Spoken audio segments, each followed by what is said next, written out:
Hello, कशा आहात सगळेजण? तर आम्ही आलोय मॉलमध्ये रिझन मूवी बघण्यासाठी सय्यारा. सय्यारा मूवी ना भरपूर लोकांनी बघितलाय आणि ज्यांनी कोणी बघितलं नसेल ना तर त्यांना आजच्या व्हिडिओमध्ये मी सांगणार आहे की मला मूवी कसा वाटला.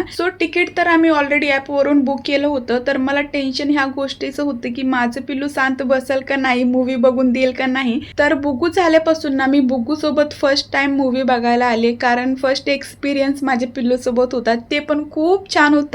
तर गेले गेले तो थोडे वेळ बसला, त्यांनी पॉपकॉर्न वगैरे खाल्ले, त्यानंतर थोडे वेळ मोबाईल बघितलं आणि मूवी पण त्यांनी थोडीशी बघितली असेल. त्यानंतर मग तो झोपून गेला. आणि खरं सांगायचं झालं तर सय्यारा मूवी ना रिलीज होण्याच्या आधीच फेमस झाली होती, कारण त्याचे सॉन्ग आहेत ना ते खूप ट्रेंडिंगमध्ये होते आणि स्टोरी खूप इमोशनल आहे, रोमॅन्टिक आहे. सो तुम्ही नक्की बघा, मला तर खूप आवडली. सगळ्यात जास्त मला आवडलं म्हणजे की मूवीचं एंडिंग मला खूप जास्त आवडलं. तुम्ही हा मूवी बघितलाय का? मला कमेंटमध्ये सांगा.